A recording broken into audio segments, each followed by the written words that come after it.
안녕하세요. 김강균 변호사입니다.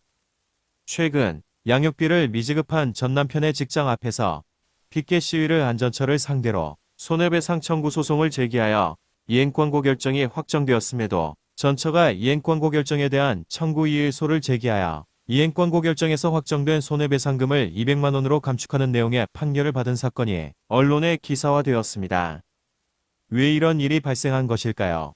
이행권고 결정이 확정되었음에도 이행권고 결정에 반하는 내용의 소송을 할 수 있는 것일까요? 이 문제는 이행권고 결정의 기판력과 관련된 문제입니다.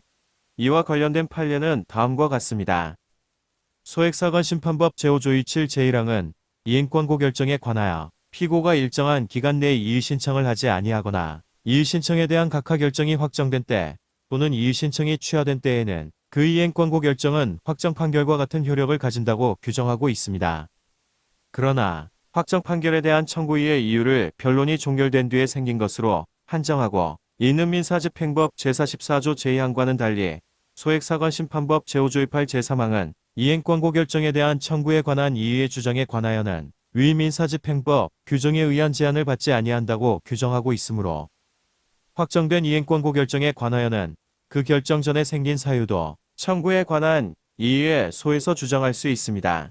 이에 비추어 보면 위 소액사건심판법 규정들의 취지는 확정된 이행권고 결정의 확정 판결이 가지는 효력 중 기판력을 제외한 나머지 효력인 집행력 및 법률요건적 효력 등의 부수적 효력을 인정하는 것이고 기판력까지 인정하는 것은 아닙니다.